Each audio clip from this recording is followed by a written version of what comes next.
Ganda pa ng ngiti niya eh. Okay, so ito naman ang pag-usapan natin. Alam nyo, may nagsulong na naman ngayon nitong anti-political dynasty bill. Alam nyo kung bakit? Ito po kasi ay sinabi last year ng Korte Suprema na mula pa noong 1987, hindi po nilalabag ng mga mambabatas natin dahil hindi nila ito ipinapasa. Alam naman na ho siguro ninyo kung sino yung mga lugar, ano yung mga lugar na mayroong dynasty, doon po talaga hirap yung mamamayan, ang umaasenso yung angkan ng mga politiko. 'Di ba? Ngayon, may nag-file na naman po uli nito. Alam niyo kung bakit po sa mga Pilipino na hindi sumusuporta sa anti-political dynasty law, bagamat yan ay dapat ng pinatutupad yan dito. Dapat nga ang Korte Suprema na maglabas ng patakaran eh. Parang ginawa nila roon sa impeachment. 'Di ba? Sila na maglabas ng IRR. Kung ayaw gawin ng mga mambabatas yan. Dahil po talamak sa Pilipinas ang fanaticism, katulad ng Marcos Loyalist, katulad ng mga DDS, 'di ba? Katulad ng mga yellowish, mga pinkish. Yan. Kaya po lumalala ang political dynasty sa bansa natin. Mabuti naman po sana kung yung mga political dynasty mga matitino lahat sila, hindi po eh. Mangilan-ngilan lang. Lugi naman po tayo diyan sa mangilan-ngilan kung nakararami naman po ang nagdurusa sa kamay ng mga kauri nila. Tama po ba? And look at this, the Marcos dynasty. 'Di ba? Look at Amy. Ano dahilan? Bakit ganyan siya sa kapatid niya? 'Di ba? Sino ba ang naapektuhan diyan? Sino ba nasisira diyan? 'Di ba?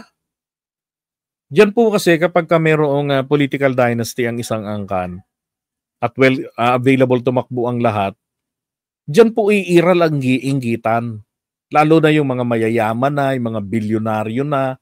Hindi na naghahangad ng pera yan eh. Habol na lamang po nila pangalan sa pangalan nila na madagdagan, makuha nila. Kahit sa hindi magandang paraan na mang-apak na ng iba. Ayun nga pala, DDS is greenish. Thank you, Malot.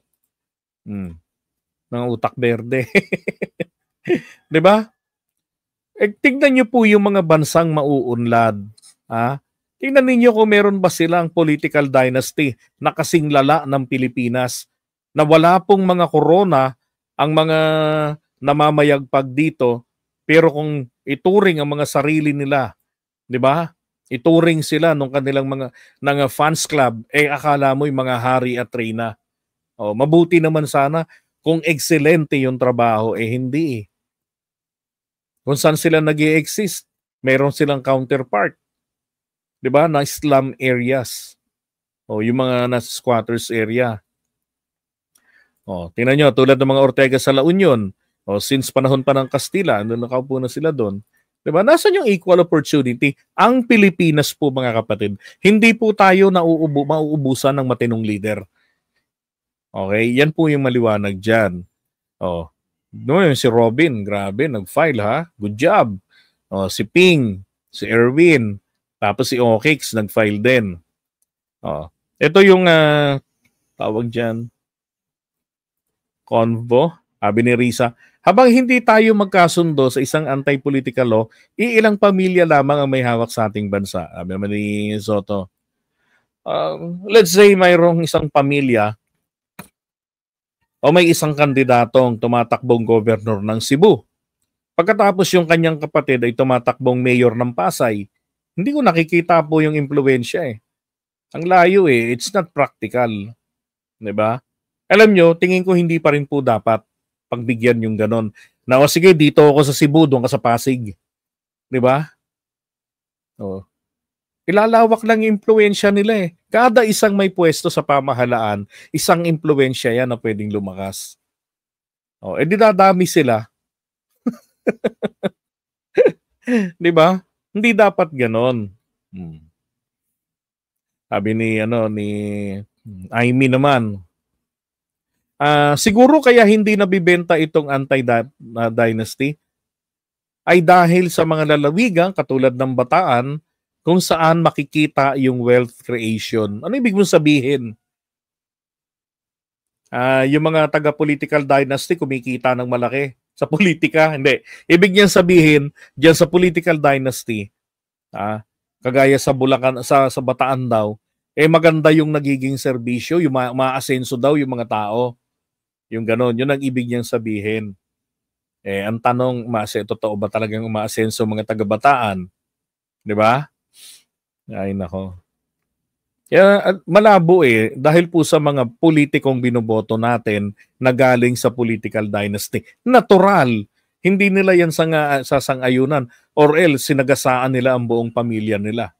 Di ba? Ito yung nakakatawang conversation dyan Tapos na yung term niya, baka tatakbuhin yung mistress niya. What we will be doing is we will declare the family illegal. Pero yung illegal family can run. In your proposals... Kasi nga, paano daw, di ba, yung isang katulad niya, senador, tapos, merong, hindi ko sinasabing may kabit kunwari itong politiko, nakapwesto, senador kunwari, meron siya ngayong, tapos parang sa San Juan, kila Jinggoy, di ba? Yung kabit ni Erap, nakaposisyon, yung mga anak ni Erap, nakaposisyon din. Oh. 'Di ba? Sino ba ang nung senador meron tayong presidente Erap noon, Senator Loy Estrada, sino pa? Senator Jinggoy, 'di ba? Oh, si JB kailan ba pumasok 'yun? Tapos yung nanay ni JB, mayor naman ng yung Gia Gomez, 'di ba? Mayor naman ng San Juan. Sinasabi ni Soto rito Chairman George, what happens if hindi na-disqualify, walang nag-file ng petition or hindi natuklasan ng COMELEC until after the elections? Let's say second degree of consanguinity. Nangyari po ito sa Tarlac. Wala po kaming power to motu proprio because sabi po ng Korte Suprema in case meron kayong power kapag ginawa ng mga mambabatas natin, kapag in-empower kayo ng mga mambabatas natin. of age, citizenship, residency, registration as a voter, literacy. Kunyari po isasama natin itong political dynasty. Hindi po kami pwede magmoto proprio. Makakatakbo siya, walang nag-file ng disqualification, walang nag-file ng cancellation, and therefore mapoproclaim po namin yun. No choice po kami. Even on the assumption na alam namin na mukhang related itong dalawa, kung wala po magpapal, wala kami magagawa. So ano po mangyayari? Makakaupo po, Madam Chair, yung pong naturang kandidato, and the only remedy after that is either to file a formal petition for quo warranto by the losing candidate or a formal petition for quo warranto by the Solicitor General. Yung pong petition for quo warranto by the losing candidate, pwede niyang i-file 10 days after the election. Samantala, ang hirap nun.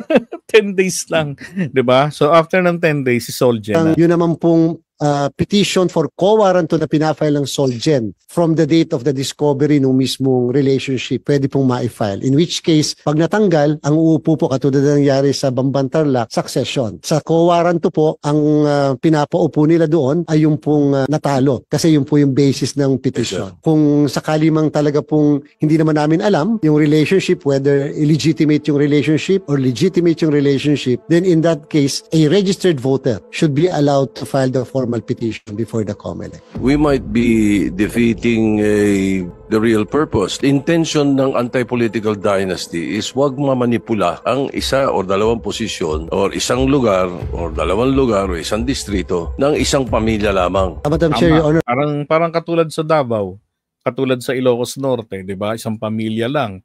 Pati Ilocos Sur nga yata, ganun din. And then La Union. Tapos sa lugar nila Martin Romualdez, mukhang yun po yung nakalagay sa kay Senator Ping. Kaya po ang kay Senator Ping Lacson up to the second degree limited to the same city or province. In the 9th Congress, between 1992 and 1995 yun, we debated an anti-political dynasty bill. It was sponsored by Senator Orly Mercado. The debate went into the issue of degree of consanguinity. So I asked Orly Mercado, then Senator Mercado, what was the proposal degree of consanguinity, and he said second degree. Asawa, kapatid, anak, apo, tatay, nanay. Yan, sabi niya, okay. Si Manong Ernie bumubulong-bulong sa akin. Binulungan niya ako. Tinanong ko ngayon si Orly, paano yung mistress? Hindi So, ibig sabihin niya ron, pinagtalunan nila dati, so yung immediate member of the family. So, yun ang mga hindi pwedeng tumakbo. So, yung mga tsuhin, di ba, lolo, po pwede. Pangit naman nung ganon. Di ba? Dapat hanggang ano yan, hanggang fourth civil degree. Oh. Sagot si Orly. Una sabi, oo nga, hindi, wala sa second degree of consanguinity yun, pero ang influensya nun, doon sa lugar, yun pa rin tatakbong mayor. Tapos na yung term niya, pakatatakbuhin yung mistress niya. What we will be doing is we will declare the family illegal. Alam niyo yung problema ng mga to pinahihirap yung situation Kapag ka mayroong relationship, katulad po ng sa batas na vowsy, di ba, hindi nire-require doon ang kasal. Ang nandoon lang na required ay at least a dating relationship. Pasok na sa banga. Di ba? Doon sa vowsy. Dapat ganito rin. Kapag ka mayroong dating relationship, for example, si Digong, di ba, 13 yung jowa. Yung mga kabit niya. So, etong mga kabit niya, lahat sila nagkaroon ng ugnayan sa kanya. Di ba? So, gano'n na, maliwanag na. Nakabilang doon sa anti-political dynasty na ibaban ay kabilang po doon bukod sa 4th or up to 5th or 6th civil degree ay yung mga lovers, yung mga kabit, 'di ba? At least with a dating or had a dating relationship. Di dapat ilagay yung provision na yun doon. 'Di ba? Para automatic yung coverage. Ito hindi po pwede. Pero yung illegal family can run, So, ang sagot ni Orly, let's put it in the law. I distinctly remember Senator Neptali Gonzales was the one presiding. He interjected, sabi niya, you cannot put it in the law. Why, sir? Sabi niya, you cannot legalize the illegal. Tanga. Hindi mo naman i-legalize yung illegal You put it into the law para makasama sa bar. 'Di ba? Hindi po pwede na yung kabit ang patatakbuhin. Kasi yung asawa congressman. Yung tatay naman congressman, 'di ba, sa kabilang lungsod. Tapos yung ibang anak niya vice mayor, tapos mga konsehal naman yung iba. So yung kabit ang papapwestuhin naman, papatakbuhin. 'Di ba? Ay hindi dapat ganoon, dapat isinasama kapag dahil ang pinag-uusapan po natin dito is the extent of the influence. Sabi nga niya kanina ganon din naman yung impluwensya nung kabit Pareho rin ang impluwensya nito. Yun naman pala, 'di ba? Di isama ang mga kabit kahit na ilan pa yan at pang ilan pa yan sa hierarchy nila, sa rotation nila, basta kabit, hindi dapat na, 'di ba? Pinapayagan na maging malaya dahil hindi na tumakbo, dahil hindi lamang kasal. Bagkus, katulad na lamang, make it simple, doon sa vowsy, at least a dating relationship, pasok na sa banga etong lalaki. 'Di ba?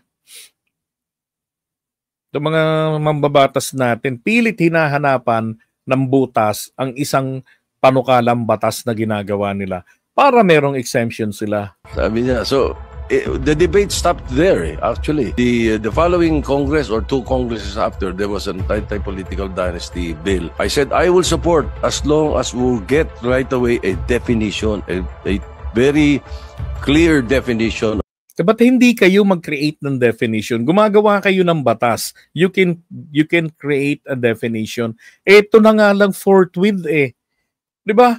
Ang original na definition ng forthwith, immediately, right away, no delay. Pero paano nangyari? Ang sabi ng sumulat niyan, si Ascuna, pwede ang delay basta reasonable delay. At yun ang ginamit ni Chis Escudero, reasonable delay na makapaglamyerda sila kahit na meron silang pending legislative works. Na imbis na inirequest nila sa Pangulo na patawag ka ng special session para matapos namin yan bago kami maglakwatsa at dahil magkakampanyahan na. 'Di ba? Di na iasikaso pa nila yung impeachment na i-refer pa sa Committee on Justice. Pwede naman kasi. Sipin mo, standard nga, right away, up and away. Pero nagawa nga ni Justice Ascuna nung sinusulat nila yung Constitution na reasonable delay ang exemption dyan sa forthwith. Of what we mean by anti-political dynasty. So I hope you can try to consider that also, Chairman George and our resource person, so that Tangina, inipit pa si George Garcia, kayo yung mambabatas, tanga. Kayo yung mga mambabatas, kayo ang lilikha ng definition ng batas na ginagawa nyo. Ganyan ang mga mambabatas natin. Pag self-vested interest, ang daming dahilan, ang daming butas. Para ginagawa ang trabaho nilang tinatratong parang bola, parang basketball. Ipapasa yung bola. O ikaw na mag-shoot. we can come up with a bill that will stand the test of time. Thank you, Your Honor. Wala, kagaguhan niya ni Soto. Yan ang ayoko sa kanya eh. Bakit po? Bakit? Bakit kagaguhan yan? Dito sa Quezon City, may political dynasty si Soto. Namamayagpag sa Quezon City. Yung mga dasa, yung mga kastelo, mga kamag-anak niya yan. Yung mga kastelo. Halos lahat ng distrito sa Quezon City may mga kastelo. Tapos kung di ako nagkakamali, anak pa niya yung Gian Soto, yung vice mayor. 'Di ba? Tapos yung dating konsehal na ngayon ay nasa MTRCB, si Lala, anak niya rin 'yun. Ay nako. Kaya walang nangyayari sa Pilipinas eh. Pag yung sariling interest nilang tinatamaan, talagang ipaglalaban ng mga demonyo. 'Di ba? Ipaglalaban ng taong bayan sa ibang bagay. Pero pag yung sarili na nilang tatamaan, kahit na makakatulong sa pag-unlad ng bayan, uunahin talaga nilang protektahan ang interest nila. Kaya hindi po nagtatagumpay ito pong anti-political dynasty.